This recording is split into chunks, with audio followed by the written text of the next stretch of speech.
अस्सलाम अलैकुम प्यारे बच्चों। आज का हमारा टॉपिक जो है वह है म्यूचुअलिज्म।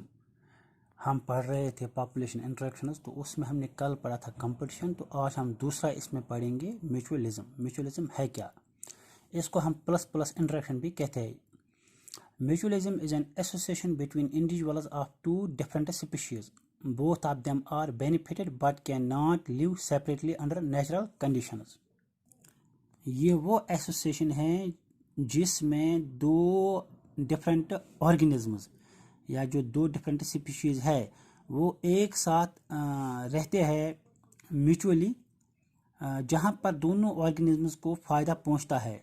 वो जो दोनों ऑर्गेनिजम्स है ये एक के बगैर नहीं रह सकते, यानी ये सेपरेटली नहीं रह सकते हैं नेचुरल कंडीशंस में। इसी को हम बोलते हैं म्यूचुअलिज्म। जो स्पीशीज इस एसोसिएशन में पार्टिसिपेट करते हैं उनको हम बोलते हैं म्यूचुअलिस्ट्स। तो इसमें बहुत सारी एग्जांपल है। तो सबसे पहले हम एग्जांपल देंगे यहाँ पर टर्माइट्स और फ्लैजिलेट्स। टर्माइट जो है ये इंसेक्ट्स है जो लकड़ी को खा जाते हैं, यानी जो लकड़ी हमारे पास या वुड है उसको खाने के बाद वहाँ से फिर न्यूट्रिशन हासिल करते हैं। उनके इंटेस्टाइन्स में कुछ फ्लैजिलेट्स रहते हैं। फ्लैजिलेट्स मीन्स ये प्रोटिस्ट्स है जिनमें फ्लैजिला प्रेजेंट होता है। तो क्या होता है इनमें, जो टर्माइटस है ये लकड़ी को जब खा जाता है तो लकड़ी में सेलुलोज प्रेजेंट होता है, वो इनडाइजेस्टिबल होता है। तो जो इंटेस्टाइनल फ्लैजिलेटस है वो एक एंजाइम वहाँ पर सेक्रेट करते हैं, जिस एंजाइम का नाम है बीटा ग्लूकोसाइडेस। जो ये बीटा ग्लूकोसाइडेस एंजाइम है ये उस सेलुलोज को कन्वर्ट करता है शुगर्स में, जिस शुगर को फिर टर्माइट्स भी यूज़ करते हैं एज देयर फूड, और जो फ्लैजिलेटस है वो भी इसको यूज़ करते हैं एज देयर फूड। तो वहाँ पर क्या हो जाए, टर्माइट्स को एक तो न्यूट्रिशन मिल गई, उनको यूजेबल फार्म में ये सेलुलोज मिल गया in the form of sugars, और जो टर्माइट्स है उनको वहाँ पर रहने के लिए, उनके इंस्टाइन में रहने के लिए एक सेफ प्लेस मिल गई, और वो वहाँ पर फिर रिजनरेशन करते हैं यानी रिप्रोडक्शन करते हैं। तो इस लिहाज से दोनों के लिए यह फ़ायदा है, प्लस प्लस इंटरेक्शन है। इसी को हम बोलते हैं म्यूचुअलिज्म।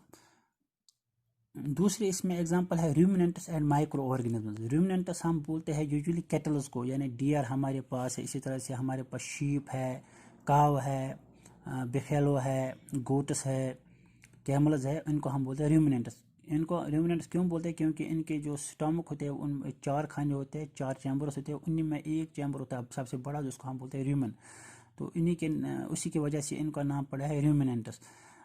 14 कट जिसको हम बोलते हैं, यानी ये फिर जो रूमिनेंट्स है तो इनके स्टमक्स में माइक्रो ऑर्गेनिजम्स प्रेजेंट होते हैं, बैक्टीरिया, कुछ सीलिएट्स।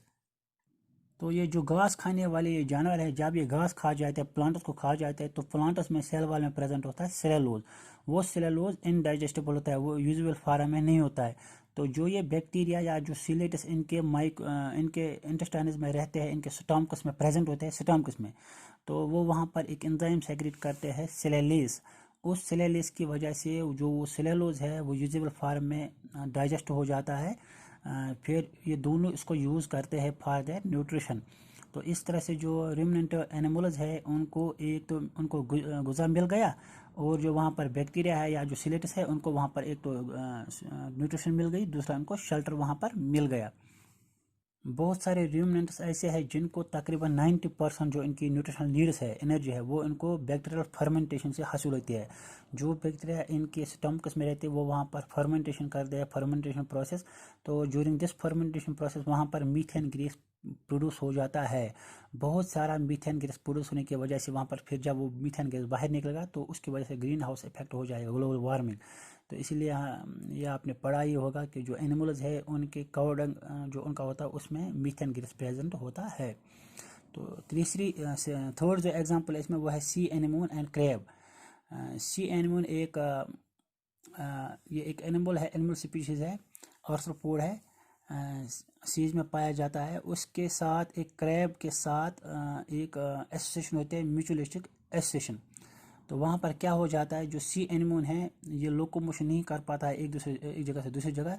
तो इसको बाकी जो जानवर है ऑर्गेनिज वो इसको खाना जाए, तो इसीलिए ये एक एसोसिएशन बनाता है हर्मिट क्रैब के साथ। तो वहाँ पर इन दोनों को फ़ायदा पहुँचता है। फ़ायदा इस तरह इनको पहुँचता है, जो एनिमोन है ये क्रैब को प्रोटेक्ट करता है एनिमी से जो क्रैब को खा जाते हैं। इन रिटर्न जो सी एनिमोन है इसको एक तो फूड मिलता है क्रैब से, जो क्रैब ड्रॉप कर लेता है फूड पार्टिकल्स वो, दूसरा ये क्रैब इसको एक जगह से दूसरी जगह इसको कैरी कर जाता है, क्योंकि सी एनिमोन जो है इसमें लोकोमोटर ऑर्गन्स नहीं होते हैं। तो इस वजह से दोनों को यहाँ पर प्लस प्लस बेनिफिट मिलता है, पॉजिटिव बेनिफिट मिलता है, इसी को हम बोलते हैं म्यूचुअलिज्म। और एक एग्जांपल है यहाँ पर फ्लावर्स और इंसेक्ट्स की। हमें पता है फ्लावर जो है वो रिप्रोडक्टिव ऑर्गन्स है प्लांट्स में, तो उन फ्लावर्स में जो पॉलिनेशन है वो ज़रूरी होनी चाहिए, ताकि वहाँ पर फिर जो नई जनरेशन आ जाए उनमें रिप्रोडक्शन हो जाए और सीड फॉर्मेशन के लिए ज़रूरी है। तो जो इंसेक्ट्स है ये इन फ्लावर्स पे आ जाते हैं, बैठ जाते हैं, तो वहाँ पर ये नेक्टर हासिल करते हैं और पोलन हासिल करते हैं फॉर देयर फूड या as their food. In return जो वहाँ पर इंसेक्ट्स की वजह से वहाँ पर क्रॉस पॉलिनेशन हो जाएगी, क्रॉस पॉलिनेशन से ही फिर सीड फार्मेशन हो जाती है, फ्रूट फार्मेशन हो जाती है, या जो रिप्रोडक्शन प्रोसेस है वो आगे कंटिन्यू रह जाती है। तो दोनों को यहाँ पर फ़ायदा पहुँचता है। और एक एसोसिएशन है जिसका हम बोलते हैं लाइकेनस। लाइकेनस जो है ये एक एसोसिएशन है, सिम्बायोटिक एसोसिएशन या बोलेंगे mutualistic association between algae and fungi. Algae और फंजे के साथ ये एक एसोसिएशन है, इसको हम बोलते हैं लाइकेनस।